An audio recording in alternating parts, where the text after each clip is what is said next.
Dewan Jenderal adalah salah satu isu paling krusial, baik sebelum dan setelah meletusnya peristiwa berdarah pada dini hari tanggal 1 Oktober tahun 1965 oleh sekelompok tentara yang menamakan diri sebagai Gerakan Tanggal 30 September. Sebutan tersebut merujuk pada jenderal-jenderal di lingkungan Angkatan Darat yang dinilai tidak loyal terhadap kebijakan politik Presiden Soekarno.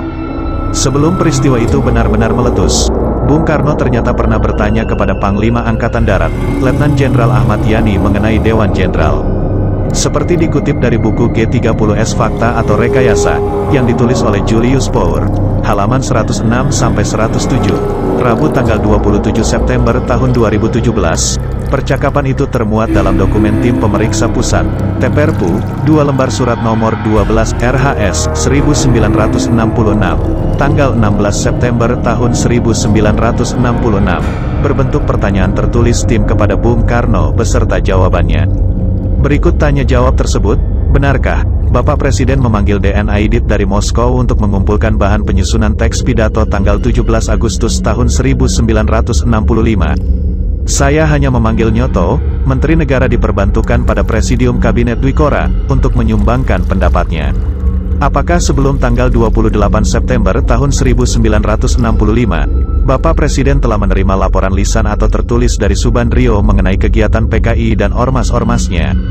Saya tidak pernah mendapat laporan, lisan atau tertulis.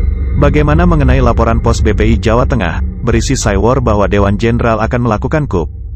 Benar, awal bulan September tahun 1965 saya dengar gerutan, desas-desus, dari mana-mana, ada sebuah Dewan Jenderal. Kemudian saya tanyakan kepada Jenderal Yani almarhum, apa benar demikian? Jenderal Yani menjawab, that is head gewes Pak, itu tidak benar Pak. Saya tanya lagi, bagaimana dengan para anggota Dewan Jenderal? Dijawab, ik heb ze volkomen in min hand Pak. Ukun me volkomen vertrouwen. Saya telah menguasai sepenuhnya Pak. Anda bisa percayakan kepada diri saya. Sebelum tanggal 28 September tahun 1965, apakah Bapak Presiden telah menerima laporan dari Subandrio tentang adanya Dewan Jenderal akan melakukan coup? Saya tidak pernah menerima laporan tertulis atau lisan dari Dr. Subandrio maupun orang lain, bahwa Dewan Jenderal akan melakukan coup. Kejadian tanggal 1 Oktober tahun 1965 benar-benar suatu overrompeling, pendadakan, bagi diri saya. Pada tanggal 1 Oktober tahun 1965 dini hari, Panglima Angkatan Darat Letnan Jenderal Ahmad Yani menjadi salah satu korban penculikan dan pembunuhan G30S, sebuah komplotan tentara yang dipimpin Letnan Kolonel Untung Samsuri, Komandan Batalion I Resimen Cakrabirawa.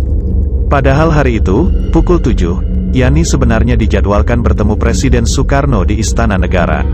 Selain Yani, setidaknya ada 6 korban lainnya yaitu Maijen Suprapto, Maijen MT Harjono, Maijen S. Parman, Brigjen di Panjaitan, Brigjen Sutojo Siswomi Harjo, dan Letu Pierre Andreas Tendean.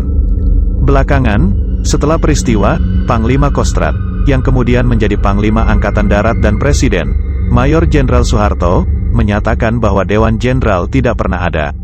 Yang ada di lingkungan AD adalah Dewan Jabatan dan Kepangkatan disingkat Wanjakti. Tugasnya, meninjau kenaikan pangkat para kolonel untuk bisa menjadi jenderal. Namun, Sekretaris Jenderal PKI, Sudisman, melalui uraian tanggung jawab di Mahkamah Militer Luar Biasa, Mahmilep, tetap meyakini keberadaan Dewan Jenderal. Ciri-ciri mereka adalah tidak anti-imperialis, tidak anti tuan tanah, dan anti nasakom.